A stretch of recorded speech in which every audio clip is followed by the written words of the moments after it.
like many of you, we've been a month in isolation. We're getting stir crazy.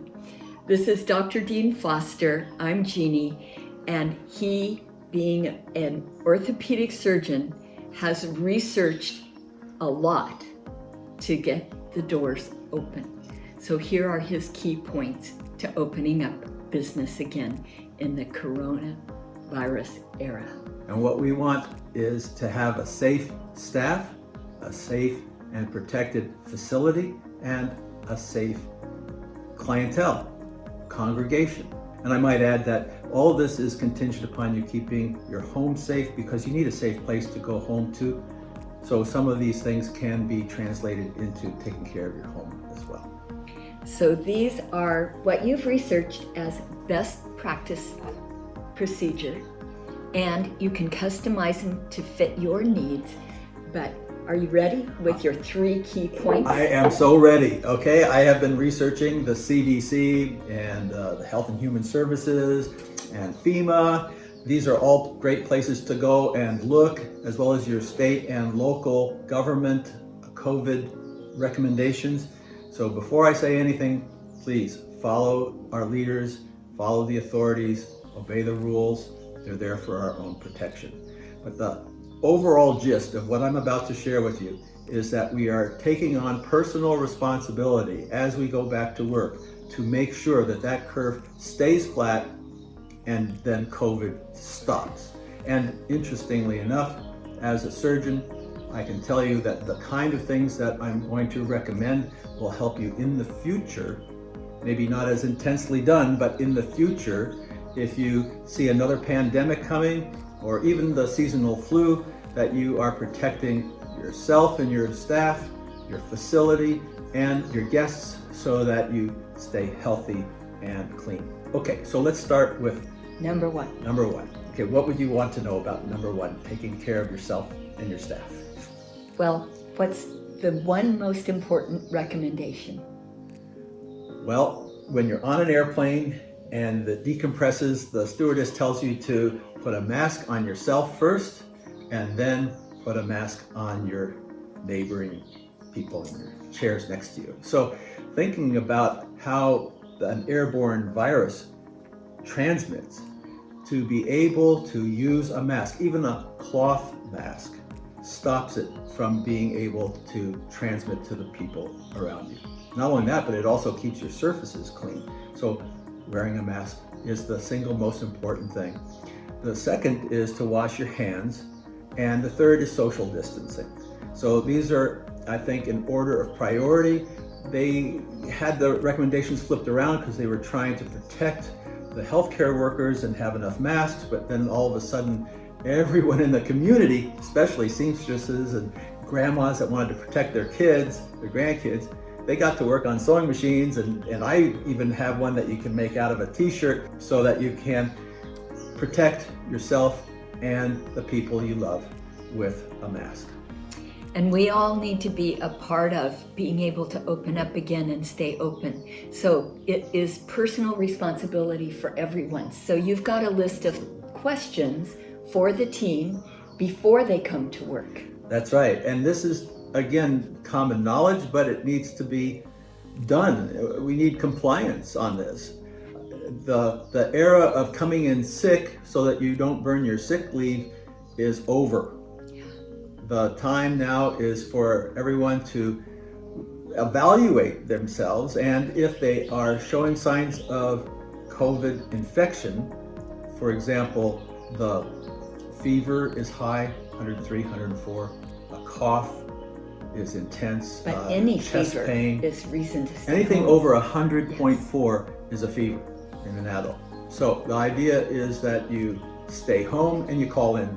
Now, if you've got someone at home with similar symptoms, or if you've been contacted by the contact crew and they're saying that you have been exposed and you should self-isolate, you need to call in and tell your boss, tell the crew that you're going to do work from home, and then get on Zoom. I mean, the whole idea here is that you're not spreading the disease. So those are the questions. They're on the CDC website, etc. Gloves help a little bit, but I see so many people using gloves like they're their hand. I mean, they touch their face, they touch other people. By the time they're done, the gloves are contaminated, they're worthless, so don't trust gloves. Just wash your hands. Watch out for your feet, because sometimes you'll track in COVID, so you have to keep your feet clean. And there are a bunch of other things, but I'll share more of that later. Okay, how about number 2, the facility? What are your recommendations? Let's say that the facility is clean to start. Now, to be clean, all you have to do is shut it down for 3 or 4 days, because COVID, even if it's on a hard surface, doesn't last more than 3 or 4 days. That's good. Okay, so shutting things down puts you at the gate, start gate, in good shape. However, when you get a number of people coming through, for example, our church has 5 services in Sunday that have anywhere from 400 or 500 people to 700 or 800 people coming through. That's a lot of traffic. So a facility can take it pretty hard if you have a lot of people coming through your facility. So there are a couple of tricks to the facility. The first is the check-in station. Okay. Now, if your staff has been trained in the first phase, then they are ready to help protect the facility in phase 2. Okay. And that is to make sure that anybody coming into the facility wears a mask, is careful in terms of touching things or bringing things in, disinfecting things and keeping things clean. The air that is circulating in the building. If you can get fresh air and blow it through with an ingress and egress fan so that you're pushing clean air in and blowing clean air out, that's inexpensive, it's really clean air, and it helps keep a COVID cloud of dust infected with COVID from forming. It moves it out. If you're in a locked system where there are no open windows and you have an HVAC system, you can use a HEPA filter or the MERV rating of 9, 11, even 13 to filter the air. That filter, again, if it's left alone for 3 or 4 days, is sterile and you can swap it out. So there's a way to handle the HVAC system that I strongly encourage you to get a specialist over and take a look at. And then the latest is to put a UV light into the HVAC system and sterilize the air as the air is going through the system. That's really ideal for high volume customers or congregation or guests. If you've got 300 or 400 people coming into a closed space like a theater or sanctuary, having your HVAC system cleanse the air as it's going through is really a wise idea. And maybe recommending people like us who are high risk because of our age, or that might be wise to recommend that they continue watching online for a period till the initial phase of reopening. Good point. Other things we can talk about in terms of the facility. The cleaning crew needs to be trained on COVID best practices for cleaning your facility. Yes. And I would strongly encourage that people that come into the facility have a little bit of education in terms of wearing a mask and the mask fitting properly so that it doesn't leak air, and that you're cleaning the surfaces that you contact or touch, or they contact or touch frequently with a germicidal agent. Clorox is great. I mean, hydrogen peroxide. There are a number of different agents that the FDA has, and the EPA in conjunction, they've kind of made a list, and go online, you can find that.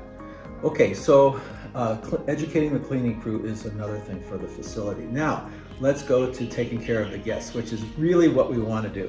This is all in preparation for getting the guests to come in. I mean, if you're talking about like 1,000 worshipers or 10,000 employees that are going to go work on the assembly line, this is where the rubber meets the road, because the risk of contamination and spread is high as you increase the closeness of people, especially in a closed space. I mean, think of what happened in New York.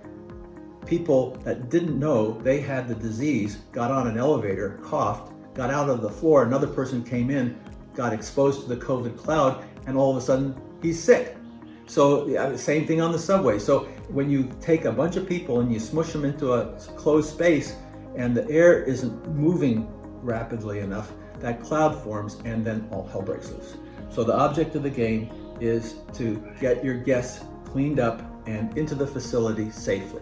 And there we need the check-in desk. I like the check-in desk. So there will be keys that you will ask them when they check in.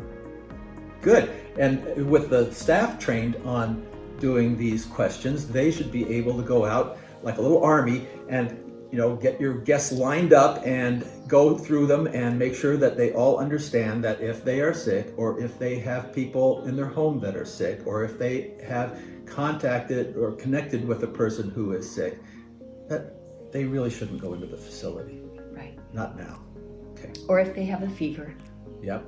And that's if you could imagine a desk that is manned by people that have the authority to prevent a person from going into the facility, that they would have a temperature probe. And these are no touch, 2 seconds, and boom, you know whether they've got a fever or not. And requesting ahead of time that people not bring a lot of like backpack, purses, things with them would make it simpler too. Absolutely. And we were talking about UV light. Now, UV light in a plenum in the HVAC can be any UV light because it's hidden. But once you start using UV light to disinfect people, then you can cause skin cancer if you're using a standard UVAB light source. So there's a new type of UV light called far UVC light. And this is high frequency and able to kill the COVID virus without causing skin cancer or cataracts. So they have them in wands, and you can just wand a purse or a cell phone. Believe me, the cell phones are notorious for carrying stuff. And a person could go through the screening process and be wanded in almost 2 seconds or 3 seconds and knock down that COVID if it's on their person. So having a check-in desk and using the latest technology, as well as questioning and keeping an eye on things, helps prevent the facility and the staff from being hurt. So does that mean that the congregation's going to worship with masks on? Initially, that's true. Now, the good news on the horizon is that our testing is increasing substantially, and we're getting it out into the community. There are 2 types of tests. One is an antigen test that tests for the presence of the COVID virus. Okay, that proves that you're infectious. Okay, so if you have a positive antigen test, stay home and call in, or watch the church online. This is something that is done usually with a swab, back of the throat. They're getting to the point now where it's sensitive enough. If it's just a swab in your mouth or front of your nose, they don't have to go all the way in the back. That's good. They put it into a machine. Abbott has a great little toaster-sized machine that you put the thing in there, and 5 minutes later you find out if it's positive or not. I mean, that is a really cool instrument, and I'm praying that that goes out into the church so that we have the ability to do community screening, because that's where the action is right now. If you're antigen positive, that means you're infectious. And here's an interesting thing. They've just shown about 100 people over in South Korea that had the coronavirus, have antibodies, and are still infectious. In other words, they're carriers. So it's not as simple as it looks. But I want to share with you that the other test is an antibody test. The antibody test is a serologic or blood draw test, and there you see if you have formed antibodies to the COVID virus. Typically, it's a 14-day course. Towards the 10th day, the antibodies start to form. By about 2 weeks, 3 weeks, you've got plenty of antibody, and that usually means that you're non-infectious. So that is once you have a positive antibody test showing that you're immune, you don't have to wear a mask anymore. And you don't have to, you can blow off this video. I mean, you're done. You made it through, Unless you are conforming to what the rest of society is doing right now in this initial stage, right? Absolutely. And the other thing, if you come into contact with someone that blows on you and you're carrying it, someone could give you a hug and you could spread it. So you just have to be careful. This is an important time to be careful and to protect yourself and your staff, protect your facility, and then protect your guests. So this is filmed April 17th, 2020, and new things are coming. Updates will be happening from the CDC and all the people, and vaccine, we need to pray that in as fast as possible. That's right, and treatments are really improving. There's a new drug out. Gilead's just announced a preliminary result of its trial showing that people on respirators come off respirators within 24 hours of receiving this treatment. Yeah. This is a big deal. So I believe that we are overcoming as we speak. And Yes. That's a blessing from God. And I want to add that we have been praying for you and praying for our country. And I believe that the literal millions of prayers that have gone before God over this are being heard. And we're seeing Him act. And I want to reinforce the fact that as Christians, we look at 1 Chronicles 7:14, and we look at the things that we need to repent of and to take on in terms of works, so that our faith combined with our works will really squish pandemics. With the favor of God, pandemics will be no more. And we really believe that.